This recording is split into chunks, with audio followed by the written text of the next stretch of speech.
हम्म।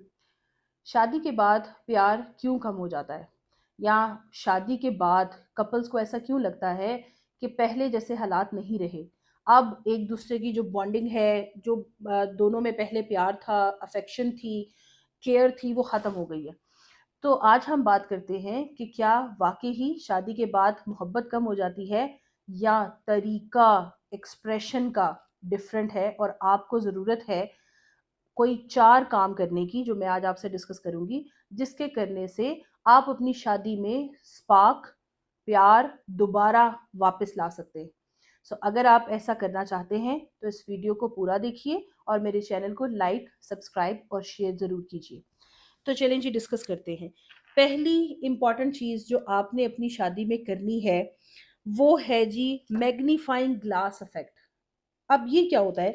Magnifying glass effect का मतलब ये है कि आप अपने पार्टनर के अंदर अच्छी चीजें देखिए, और जो फ्लॉज हैं वो क्योंकि हर बंदे के साथ होते हैं, उनको आप अवॉइड कीजिए। सो आप अपने पार्टनर के गुड्स देखिए और उनके जो फ्लॉज हैं वो अवॉइड कीजिए। जैसे सिंपल मैं आपसे एग्जांपल शेयर करूंगी। अक्सर औकात जो है, हमें कंप्लेंट सुनने को मिलती है कि वाइफ कहती है कि घर के कभी काम भी कर लिया करो, हर वक्त टीवी में घुसे रहते हो।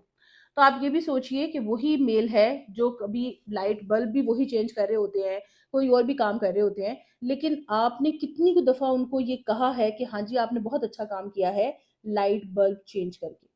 सो मेरा पॉइंट ये है कि आप सिर्फ उनके खामियां देखती हैं, या मेल सिर्फ औरतों की खामियां देखते हैं। आप उनकी छोटी छोटी अच्छी बातें नोट करिए और उनको अप्रेज करना शुरू कर दीजिए। इसी तरह दूसरी इंपॉर्टेंट बात यह है, तो अपने पार्टनर को आपने ट्रीट करना है ऐसे ही जैसे आपने एक ट्रॉफी अचीव की है। उसको स्पेशल फील करवाइए। उसके लिए आप, जैसे अक्सर फीमेल तैयार होके आई है, इवन मेल भी तैयार होके आए हैं, तो आप उनको कहिए कि आप बहुत अच्छे लग रहे हैं। आप ये टेकन फॉर ग्रांटेड मत लीजिए कि उनको खुद ही पता लग जाएगा कि वो प्यारे लगते हैं, या वो हर वक्त प्यारी लगती है, या हर वक्त वो प्यारा लगता है, तो कहने की जरूरत नहीं है। लेकिन रिश्तों में ये कहना बहुत जरूरी है। तीसरी जो जरूरी बात है, वो है कि आपने ऑक्सीजन मास्क रूल फॉलो करना है। ऑक्सीजन मास्क का कॉन्सेप्ट क्या है कि आप कभी भी जब एक दूसरे की केयर कीजिए, और जब भी आप एक दूसरे की केयर करने लगते हैं, तो दूसरे बंदे को आप प्रायोरिटी दीजिए। ठीक है जी। उसकी ऐसी एग्जांपल है कि आप अक्सर पेशेंट्स ये कंप्लेन करते हैं कि बच्चे की पैदाइश के बाद हमारी बीवी हमें टाइम नहीं दे रही।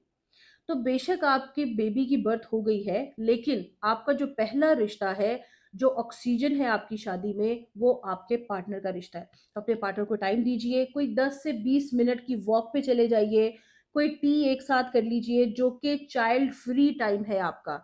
बच्चा सो गया है, उसके बाद आप अपना टाइम एंजॉय कीजिए, और प्लान कीजिए ऐसी चीजें जिसमें आप दोनों मियाँ बीवी अपना क्वालिटी टाइम स्पेंड कर सके। बेशक वो सारे दिन में 20 से 30 मिनट की स्लॉट हो। और आखिरी चौथी बात, मिरर अफेक्ट।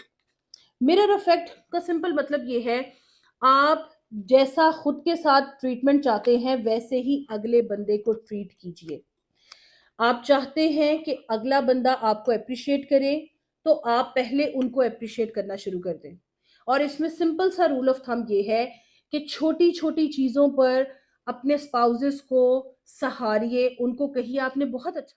अगर आपकी बेडशीट भी आपके पार्टनर ने चेंज की है, मैं मेल की बात कर रही हूँ, और फीमेल ने कुछ छोटी छोटी चीजें की हैं, तो दोनों पार्टनर्स का बनता है कि वो अप्रिशिएट करें और एक्नॉलेज करें इस फैक्ट को। आप यकीन करें, इन छोटी छोटी चीजों को अगर आप अपनी लाइफ में ले आएंगे ना, तो आपके रिलेशनशिप का स्पार्क दोबारा से रीगेन होगा।